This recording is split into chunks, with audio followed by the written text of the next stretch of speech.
매일 성경과 함께하는 오늘의 큐티 시간입니다.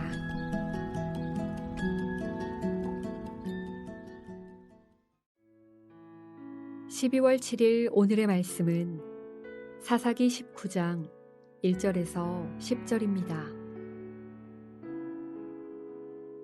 이스라엘에 왕이 없을 그때에 에브라임 산지 구석에 거류하는 어떤 레위 사람이 유다 베들레헴에서 첩을 맞이하였더니 그 첩이 행음하고 남편을 떠나 유다 베들레헴 그의 아버지의 집에 돌아가서 거기서 넉 달 동안을 지내매 그의 남편이 그 여자에게 다정하게 말하고 그를 데려오고자 하여 하인 한 사람과 나귀 2마리를 데리고 그에게로 가매 여자가 그를 인도하여 아버지의 집에 들어가니 그 여자의 아버지가 그를 보고 기뻐하니라.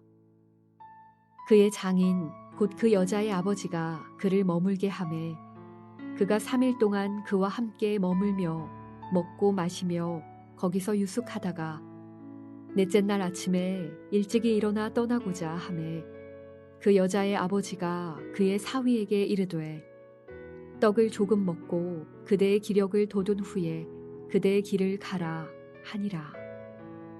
2 사람이 앉아서 함께 먹고 마시매 그 여자의 아버지가 그 사람에게 이르되 청하노니 이 밤을 여기서 유숙하여 그대의 마음을 즐겁게 하라 하니 그 사람이 일어나서 가고자 하되 그의 장인의 간청으로 거기서 다시 유숙하더니 5째 날 아침에 일찍이 일어나 떠나고자 하매 그 여자의 아버지가 이르되 청하노니 그대의 기력을 돋우고 해가 기울도록 머물라 하므로 2 사람이 함께 먹고 그 사람이 첩과 하인과 더불어 일어나 떠나고자 하매 그의 장인 곧 그 여자의 아버지가 그에게 이르되 보라 이제 날이 저물어 가니 청하건대 이 밤도 유숙하라.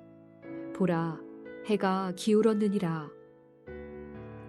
그대는 여기서 유숙하여 그대의 마음을 즐겁게 하고 내일 일찍이 그대의 길을 가서 그대의 집으로 돌아가라 하니 그 사람이 다시 밤을 지내고자 하지 아니하여 일어나서 떠나 여부스 맞은편에 이르렀으니 여부스는 곧 예루살렘이라. 안장지운 나귀 2마리와 첩이 그와 함께 하였더라. 사사기 19장 1절에서 10절 말씀을 함께 묵상하겠습니다.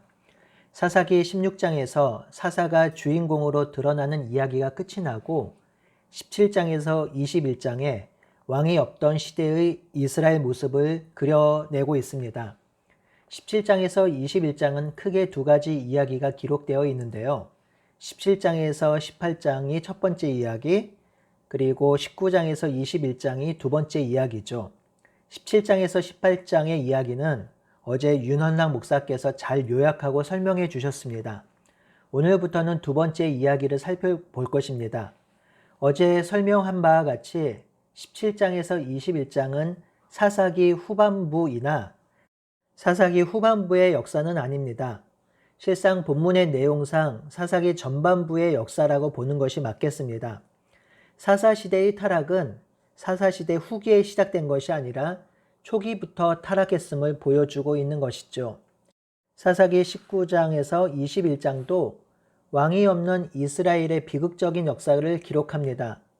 19장에서 21장은 레위인의 첩을 베냐민 지파의 기브아에 거주하는 불량배들이 간음하고 죽이는데요.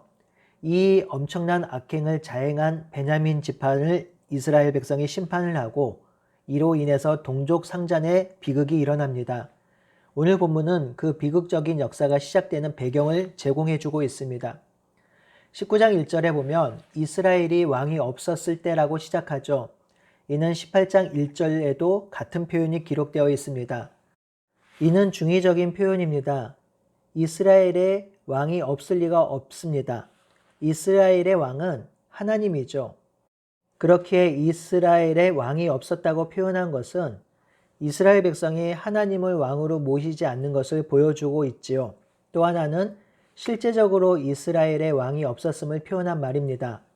주변국들은 왕이 있는데 이스라엘은 왕이 없었습니다. 사사가 있긴 하지만 한 지역을 다스리는 정도의 직분밖에 하지 않습니다. 또한 사사는 세습되지 않지요. 그렇기에 왕이라고 할 수 없습니다. 그래서 19장에서 21장은 이스라엘이 하나님을 왕으로 모시지 않은 때, 또한 이방 나라처럼 이스라엘을 다스리는 왕이 없었을 때 이스라엘 백성의 모습을 낱낱이 기록하고 있습니다. 에브라임 산지 구석에 거류하는 레위인이 있었습니다. 17장, 18장에도 레위인이 중심 인물로 등장하는데요. 이 단락에서도 레위인이 중심 인물로 등장합니다. 이 레위인은 유다 베들레헴에서 첩을 맞이했습니다. 첩이라고 하니 레위인은 이미 결혼하고 부인이 있는 사람이겠죠. 이 레위인의 첩이 행음을 하고 다시 자기 아버지 집으로 돌아갔습니다. 여기서 레위인의 두 가지 문제를 볼 수 있는데요. 첫 번째는 레위인의 성품입니다. 2절에 보면 첩이 행음했다고 기록하는데요. 유대인 역본에는 그의 첩이 그를 버렸다라고 기록합니다. 공동 번역은 첩은 화가 나는 일이 있어서 그를 버리고 갔다라고 번역하고요. 새 번역도 무슨 일로 화가 난 그녀는 이라고 번역합니다. 그러니 첩이 레위인이 싫은 행동을 하거나 잘못을 저질러서 자기 집으로 돌아간 것으로 이해할 수 있습니다. 이는 레위인이 첩을 다시 데리러 갈 때 3절에 보니 다정하게 말하고 데리러 오겠다고 하는 말에서도 확인할 수 있습니다. 이는 첩의 마음을 다시 얻어서 데리고 오겠다는 것이죠.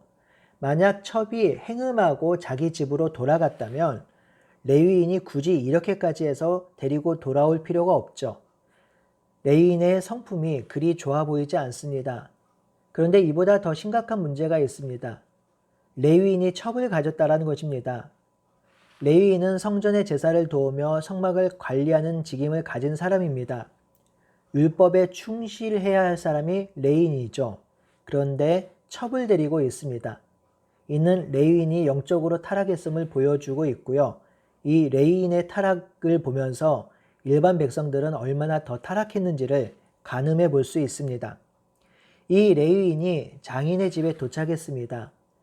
이 레위인이 도착하자 그 여자의 아버지가 레위인을 보고 크게 기뻐했습니다. 그리고 여자의 아버지의 환대가 시작됩니다. 이 환대는 분명히 분에 겨운 환대입니다. 4절에 보니 이 여자의 아버지는 레위인에게 3일 동안 머무르면서 충분히 쉬었다 길을 떠나라고 합니다.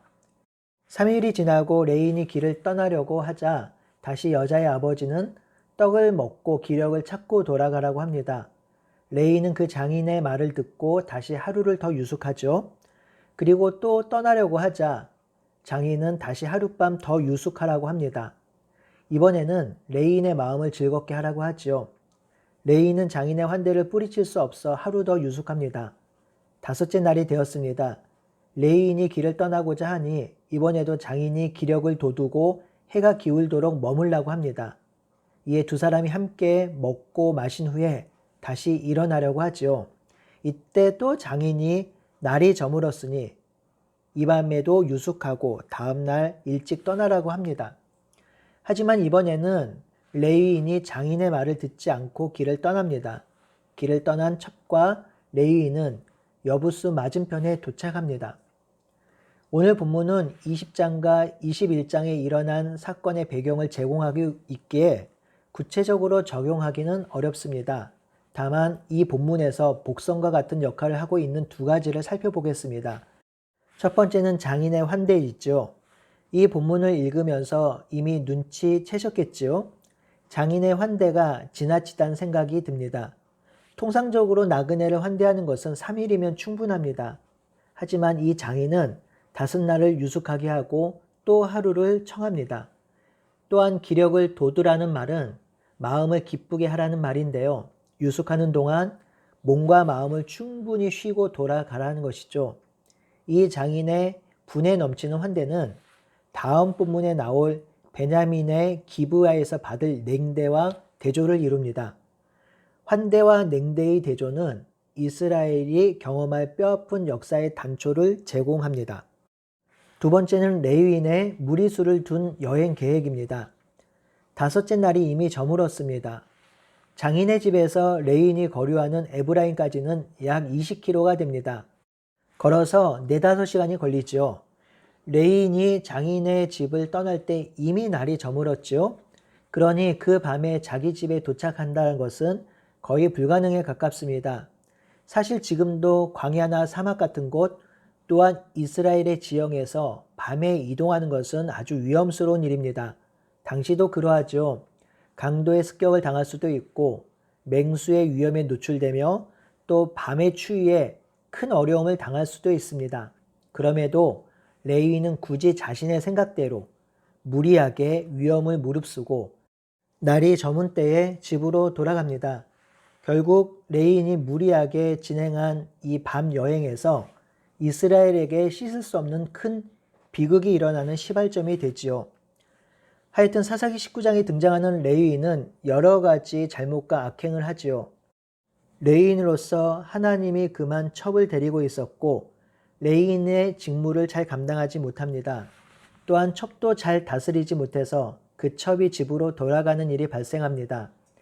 장인의 환대가 불편한 나머지 밤에 떠나는 무리한 일정으로 이스라엘의 비극적 역사가 시작되는 원인을 제공하고 있습니다. 여기서 한 가지 적용을 한다면 한 개인의 잘못과 악행이 이스라엘 전체 공동체에 영향을 준다는 것이죠. 이는 이미 17장에서 18장에 먼저 드러나는데요. 미가와 한 레위인에서 시작된 잘못과 악행이 이스라엘 공동체 전체가 우상 숭배하게 하는 일을 제공하였습니다. 오늘 본문도 그러합니다. 레위인의 한 개인의 잘못과 악행, 그리고 잘못된 판단으로 인해서 동족끼리 죽고 죽이는 비극적인 사건을 맞이하게 됩니다. 사랑하는 성도 여러분, 개인의 잘못과 악행은 개인의 문제로 끝나지 않는 경우가 종종 있습니다. 개인의 문제는 공동체에 영향을 주게 되어 있습니다. 왜냐하면 교회 공동체는 서로 연결되어 있고 서로 연합되어 있기 때문이죠. 그렇기에 교회 공동체가 건강하고 하나님이 기뻐하시는 공동체로 세워지려면 성도 개인 한 명 한 명이 말씀 가운데 건실하게 서 있어야 합니다. 그럴 때 교회 공동체가 단단해지고 강건해지는 것이지요. 우리 교회가 성령의 공동체, 만물을 회복하는 공동체로 세워지기 위해서 성도 여러분 한 분 한 분이 진실하고 건실하게 서 있기를 간절히 바라고 소원합니다. 아멘.